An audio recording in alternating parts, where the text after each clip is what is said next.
Hey Brick fans, this is Dave. I just got back from a great weekend at Brickfest Live in Philadelphia, and I wanted to give you a quick recap of my time there and also show off some of the cool stuff I saw there.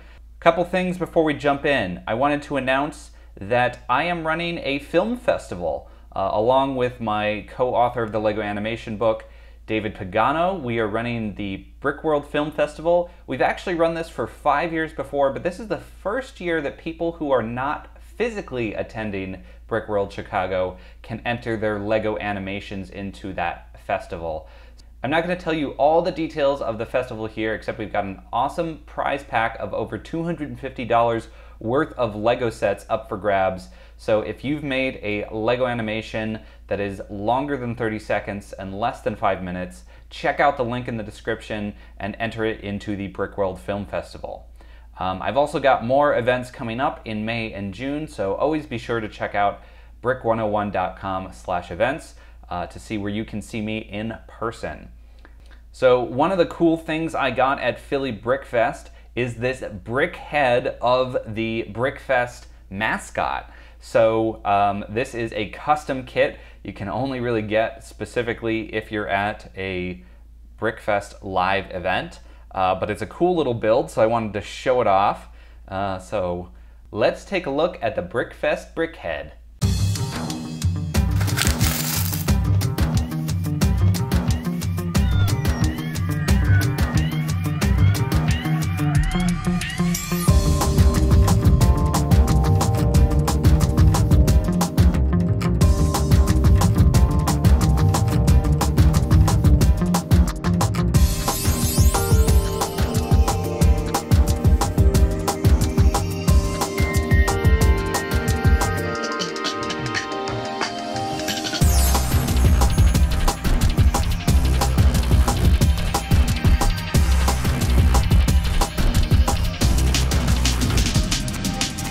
So yeah, this is a cool little build. I like the way they did the studs on the head as those nice round pieces there. Looks pretty cool. Again, this is definitely one of those unique things that it's really cool if you're at Brickfest and you get this set as a nice registration bonus or just there to commemorate the fact that you went to Brickfest. Not really appealing probably to a lot of other people. But I thought it was cool, and that's always one cool thing about Lego fan conventions is there often are unique sets like this that you can only get there at the convention. So I wanted to showcase that for all of you in case you've never been to a Lego fan convention, see a little sneak peek into one of the bonuses. So now I want to talk you through my trip over the last week. As I said, I went to Philly Brickfest Live. It was awesome. But before I did that, I actually stopped at my hometown of Doylestown, Pennsylvania, and gave a presentation at the Doylestown Bookshop. It was really cool to go back to my hometown to talk about the Lego animation book. Some great fans in attendance there, so that was super fun. Then I went down to Philly Brickfest, and on Friday of Philly Brickfest, I gave a presentation workshop on how to make your own Lego animation to some of the registered attendees of the convention side of things. One of them actually made this really cool animation. So this is by Bennett, and we'll put a link to his channel in this video. So this is an animation he made after watching my workshop presentation of this guy chasing his hat on a windy day. This is a really great example of what you can do for an early first stop motion animation. I think it's got lots of great movement. I like the way how he has the hat flying across. So I talked to Drew a bunch throughout the weekend at Philly Brickfest. Really nice to meet another Lego YouTuber there. I actually met a whole bunch of Lego YouTubers who I'll talk about soon. So it was great giving that workshop behind the scenes at Philly Brickfest. Again, if you want to attend a Lego animation workshop I'm giving, I've got one coming up in May as part of the Evanston Literary Festival and another one in June as part of Brickworld Chicago. Then after I did that presentation, I set up my booth for Philly Brickfest. So it started out as just a blank table in a big empty space, but then I Filled it up with a bunch of my builds and my Brick 101 tablecloth and monitor displaying the Magic Picnic and stuff like that. You can get a close-up view of video of this if you watch the live stream that I did there on Friday night, which was really fun. Great way to interact with some Brick 101 fans, just kind of in a spontaneous way. Definitely plan to do more live streams in the future. But yeah, so that's kind of a look at what my booth was like. And I got to meet a lot of great people and see lots of great builds at Philly Brick Fest. So a couple that really stood out. So one of my favorite interactions of Brickfest, so Saturday and Sunday, I was selling my book, people came up and said hello. This one fan, Jake Perlman, came up and gave me this cool little creation that he had made. It's actually a creation of me as a Lego minifigure animating a scene from the Magic Picnic. So you can see there's a little micro scale Matt and Anna on a tiny little picnic basket and even a little camera. And so I took a photo of that next to the actual Magic Picnic stuff. So that was really great that Jake came up and gave that to me. I've gotten little things like this in the past. Other people have given me minifigures of me. Always really great to get stuff like that from fans. Shows how much they really care, and it's just kind of overwhelming for me to get all this appreciation in person at the event. So that was definitely a highlight of the event for me. Put a link to his Instagram page, which is currently empty, but wanted to give that full shout out to Jake. Another thing I saw at Brickfest that was really amazing. So you all have probably seen my Infinity Gauntlet, which is a wearable Lego glove that I built, basically. So I had that on, and a lot of people made comments on that throughout the weekend. There was somebody who had a full body set of Lego armor walking around. This guy, I believe, is the Brick Engineer, is what he goes by. It was incredible. I managed to get a quick photo with him shaking my Infinity Gauntlet hand.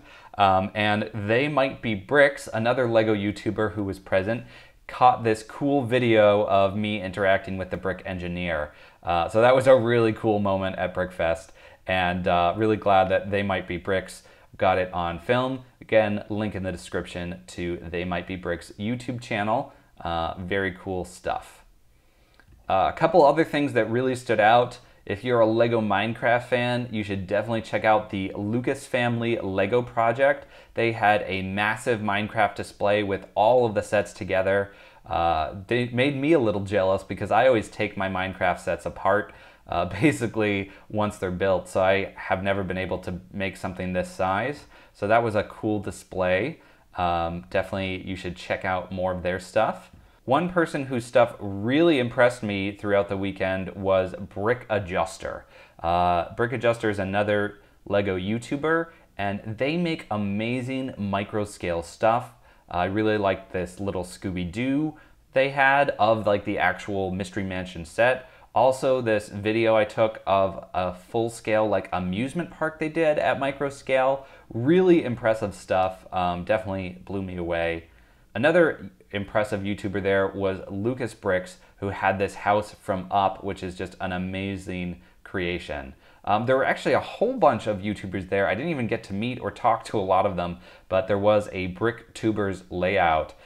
So lots of cool YouTube people at Philly Brickfest. That's one of the great things about going to Lego fan conventions is you meet a lot of people who otherwise you only know from the internet.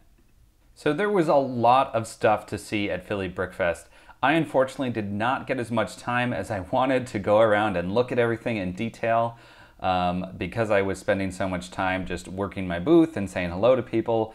Only got to go around pretty quickly and take some quick photos and videos with my iPhone. Didn't even get my full-on camera set up around. So my apologies for the limited number of pictures and the quality of them. But here are some cool things I did see at Philly Brickfest. They had a whole bunch of people dressed up as Star Wars characters, and they had a remote control R2-D2, which was really cool. So that's not even a Lego thing, but it was just really cool. Somebody made the Master Sword from the Zelda series out of Lego. It's actually larger than life scale. It was enormous.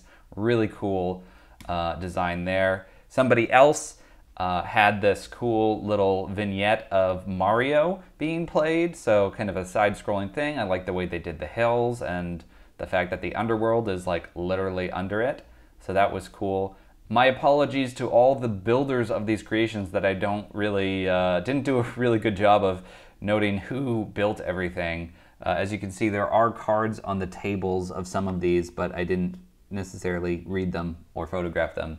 This Bionicle creation, the Shredder of Souls, was super creepy. I like the way that there's tires around the arms and legs to give it a little more kind of mass than just the regular construction pieces. Very super creepy. Definitely caught my attention. Somebody made this really big obelisk from Guardians of the Galaxy Volume 2. You can see I think that's the regular Milano set next to it. A much bigger obelisk than the one you get in the set.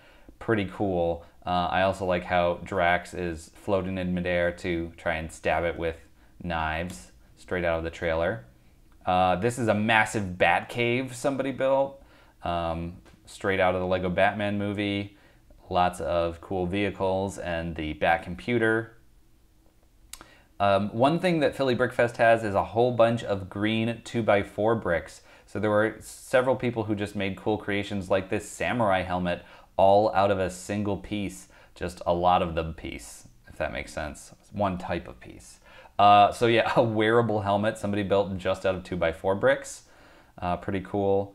If you're a Game of Thrones fan, you'll probably recognize this as the House of Black and White, where assassins are trained. I really like all the faces underground, like the masks that they wear. Pretty cool and creepy. Brickfest also has some random things like a giant inflatable Lego minifigure, which I tried to take an awkward selfie with, and this area where they build just like white architectural stuff. So there was this cool like architectural thing, and the glow zone, which is really cool, where they have all these neon Lego pieces and then black lights so they all glow in the dark. Pretty cool. You don't get to see every day.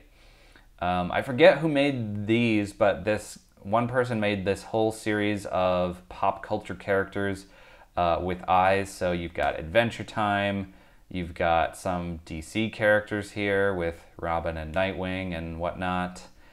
The Avengers, the X-Men, some more Marvel characters, just really cool stuff. Again, so much creativity on display at any LEGO fan convention. I don't really know what this is supposed to be, but I love the pink and purple landscaping in this display. And also take note of the sky background that's using different color LEGO pieces to kind of be like pink and purple clouds and blue clouds in the distance. Very cool alien landscaping here. Also like the little bushes, which are pink with little green leaves on them. Very interesting sci-fi stuff going on. Speaking of sci-fi, there was a great enormous Star Trek Enterprise ship, which was pretty cool. Much bigger than the one I built. Very nice. Also, lots of Explorians, if you know what that is. It was a Lego theme from the mid-90s, which was really cool. Had this white and transparent dark blue color scheme with a little bit of neon transparent green thrown in.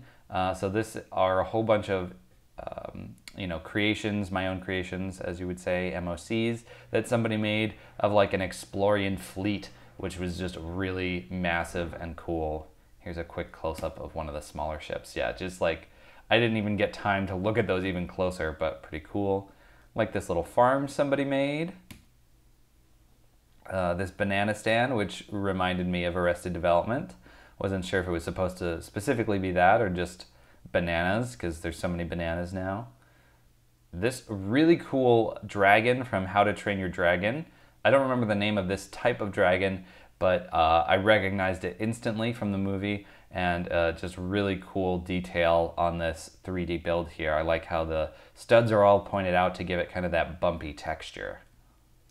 Speaking of dragons, there was also a dragon train, or Tragon as they called it. So this was on train tracks but looks like a dragon, and it was going around a whole bunch of other dragons, in this landscape. So I just appreciated the silliness of a trained dragon. Here's another giant 2x4 green brick creation. So this one's a dinosaur eating some monorail track. And a little Spyrius robot there. This was a big Fabuland display. Fabuland is this weird theme from the 80s in Lego that had all these animal head characters, which is super fun. This creation of this thing sitting in a chair with the hat, maybe the creepiest Lego thing I've ever seen. I don't know who made it or what it was supposed to be called. There wasn't a card for that one specifically that I saw. Super creepy. What else? There was this like two-headed dragon type thing, but probably not a dragon, more like a, what is that, a chimera? That's the multi-headed beast, but pretty cool in yellow and blue. Some scenes from the Star Wars prequels, like this giant Naboo hangar for all the ships, which is cool, and the scene from the end of episode 2 where they're in the Colosseum. Yeah, just some really cool, gigantic Lego creations on display. Also, these Lego snails. I love how there's just like a whole rainbow of Lego snails that this one person made. I've seen this person display at multiple other Lego fan conventions. Whenever you see the snail section, you always know, it's the snail person from Penlug. Snails. I just love how they just constantly build all sorts of different Lego snails. They also did this really cool thing, great ball contraption. It's like a Rube Goldberg type contraption where there's just constantly Lego soccer balls going through. And this person did a snail module for that, and just really cool overall little great ball contraption display here. Also saw a whole bunch of rainbow Daleks from Doctor Who. Very fun and silly. I like rainbow Daleks. They're less intimidating than their normal counterparts. More micro scale stuff. This is all actually stuff for the game Heroica, which was a Lego board game, kind of tabletop RPG type game thing. And so this person built their own Heroica stuff, this castle, this island with pirate ships. I like there's all these just little details at this small scale. Pretty cool stuff. Here's a Cthulhu. Cthulhu's always fun. Baba Yaga's hut. An Invader Zim. The Kool-Aid Man. I believe this is a landing ship from Star Trek. A glow-in-the-dark Starship Enterprise. Alien versus Ripley in the mech suit. This tiny little blue castle. So much stuff. I mean, I barely took photos of probably half what was on display. Again, just the stuff that really jumped out at me. And this giant baseball field. These really cool where somebody did artwork based on an existing Lego set. The Witch's Windship especially stood out to me. I always love that set, you know, a witch riding a dragon-powered windship. Always a pretty cool idea and really great as a little poster there, but also some based on like that Monster Hunters theme from a couple years ago. What was it? Rock Raiders. So yeah, just lots of amazing stuff that I saw at Philly Brick Fest. If you were there, let me know in the comments what your favorite thing is and that you're, really angry that I didn't include maybe. And if you didn't make it, let me know what was the favorite thing you saw in this video. And I hope to see many of you at a future LEGO fan convention. Yeah.